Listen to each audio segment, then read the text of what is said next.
What many experts feel is the most important element in range management is, in fact, the most neglected. Monitoring and evaluation are the tools you need to determine if your management decisions are effective. To define what we mean by the term monitoring, a consistent collection and examination of information to determine if management decisions are meeting specific goals or objectives over an extended period of time. What you monitor depends on your goals and objectives. To develop an effective monitoring plan, you need to be objective with yourself and your answers. Monitoring requirements that would meet a rancher's goals include identifying goals and objectives. Examples: a goal might be to maintain good soil and plant health to support a sustainable operation. Objectives might include increasing litter surface cover 20%, increasing forage production 30%, reducing fed hay by 50 tons, developing and maintaining grazing use records, maintaining utilization records of key forage species, making decisions using photos and or cover measurements and grazing use records to help you make better informed grazing management decisions in the future. Monitoring enables you to continuously make adjustments to your management strategy when an adjustment is needed. More directly, it gives you the tool or tools needed to assist you when an adjustment is needed. The reason I started monitoring is because when my grandfather gave over the management of the ranch to me, I changed some of the times of use of the native range, and I needed the native range was in really good shape at the time I took it over, and I wanted to make sure that it stayed in good shape. Positive changes on rangeland occur gradually over time, and are often subtle. Negative changes can occur quickly and persist for years to come. Without a monitoring plan, you might not see the effects of negative changes until it's too late to adjust or correct those changes. The health of the rangeland can deteriorate well before you notice problems in livestock performance. Then it can take years for rangeland to recover. Now let's be honest. Human memory tends to fade with time. You really need to document with photos and or written records so that comparisons can be made. Rotating all this stuff around, with the pictures you can sit there and say, but it's working. It's like spraying weeds, it's working. And it does help you remember. It does. And then you got the proof, too. You can go say, well, look at this is what it looked like when we started, and this is what it looks like now, and we're running more cattle.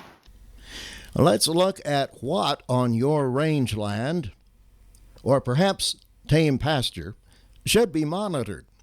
What kind of plants are growing on your rangeland? Are they productive forage plants? Are they unpalatable or undesirable, or are they invasive weeds? Improving your grazing management over time will result in positive changes in desirable plant species and rangeland health. Productivity of key forage species can be affected by how many animals can graze in an area for a certain period of time without reducing plant vigor or animal health. You well know that healthy, vigorous, and productive rangeland is needed for the survival of your livestock business. Some of these pastures have been used a little hard in years past. They've been particularly horses on them can be a little hard on some of the grasses, and we wanted to improve the overall range. And by monitoring like this, we've been able to do that. And I think over time we've made quite a bit of improvements. We're seeing some of the species we wanted to get rid of slowly dying out, and the better grass is coming over time, and we've got our record now of just how that's happened. Livestock utilization monitoring helps identify the proportion of current year's forage production that is consumed by grazing animals. Take half, leave half is still a viable concept on Montana rangeland. Where to monitor can be tricky. but the best advice is to select an area where you want to see improvement and are willing to make some management changes to affect pasture conditions. Select a site that is fairly representative of the whole pasture. And then additional sites, depending on your goals, may need to be selected, which could include areas not too close to water or to fence lines, but not too far from water. So that changes you are documenting along your monitoring transect represent what is truly happening in the pasture as a whole. It may take about an hour to set up a monitoring site the first year. After that, it just takes a matter of minutes at each site to take photos. After a site has been selected, record on a data sheet the pasture name, location in the pasture, maybe draw a general map, and any other pertinent information such as a description of the plant community, distance from roads, watering areas, etc. One example of how to set up a monitoring site: use a 100-foot measuring tape tightly stretched with between two pins or spikes. One photo was taken from each end of the tape to show the plant community in a landscape setting. Include the horizon in each photo. That helps with finding the site for the future. A GPS instrument, if available, is also invaluable to help assist in finding that transect location. 5 photos are also taken at specific points evenly spaced along the tape at the ground level. Using a 3x3 frame, could be made from PVC, metal, or carpenter's rules or other materials. A date sheet or photo board is set next to each of the 5 frames to show the name of the pasture, the date, the transect number, and a unique identifier for each of the 5 photos. After the initial transect is set up, permanent stakes, commonly plastic orange survey stakes, are hammered into the ground so that the transect will be easier to find the next year and will serve as boundary markers to stretch the tape in subsequent years. It is a good idea to take the photos at about the same time each year, preferably at some time during the growing season. That time, June through August, is best. To determine utilization, stubble height should be measured within 10 days after animals have been removed from the pasture. Keep the photo prints in albums or in your computer for removable storage. Each photo shot from a specific point for a specific year on the 100-foot tape should be placed next to photos that were taken at the same point to make comparisons between years. Review and compare your photos with your grazing use records. Grazing records should include turn-in and turn-out dates, numbers and class of livestock, weather events, unusual insect events, and wildlife use. Develop a grazing plan for the coming year based on those records and your goals for each pasture.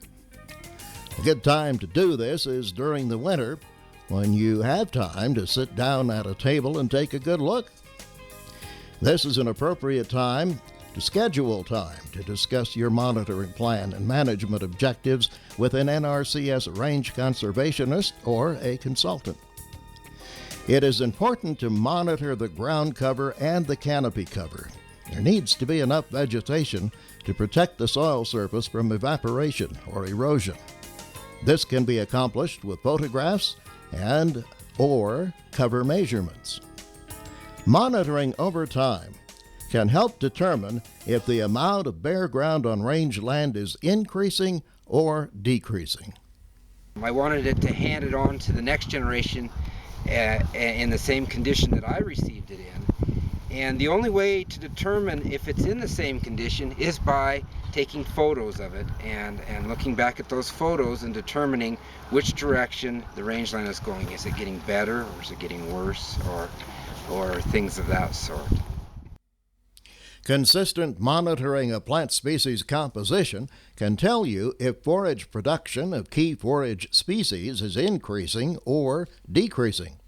It also provides information on the location and number of undesirable or poisonous plants.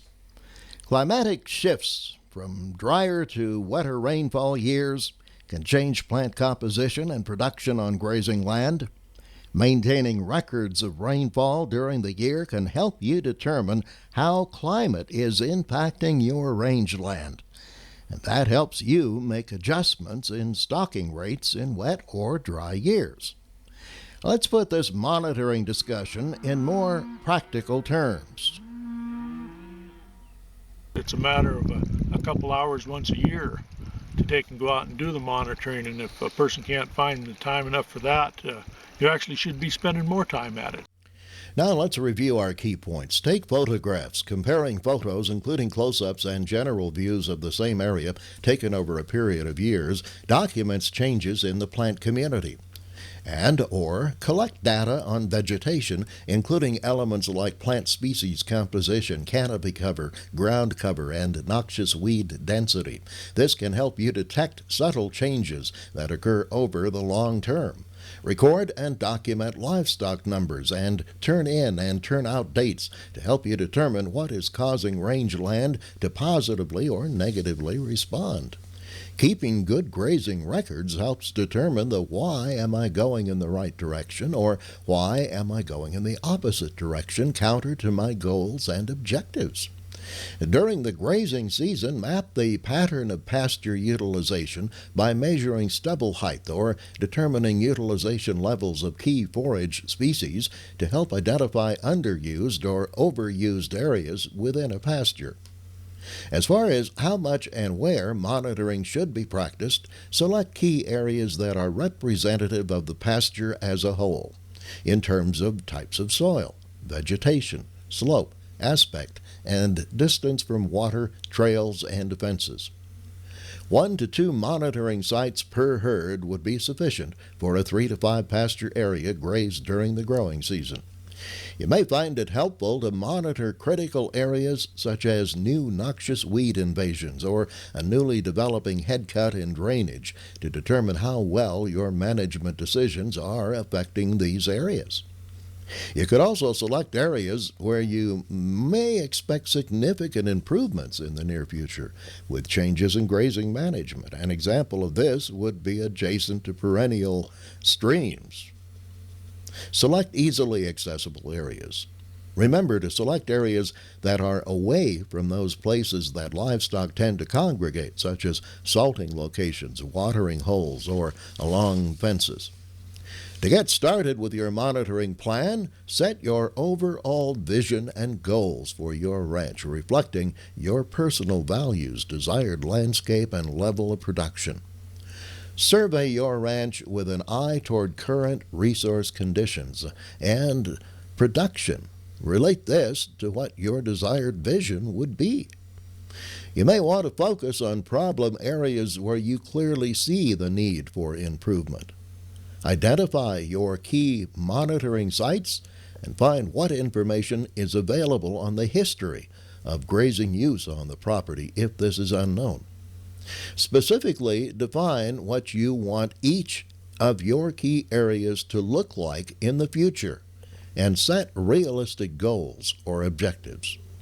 Make a commitment of your time. A rancher should set aside some time each year for monitoring and for mapping usage levels. A couple hours a year and then sit down during the winter when you've got time and get all those photos out.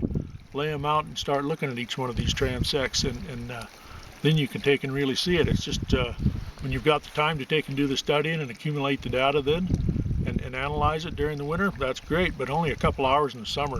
It's not hard to take and get done at all.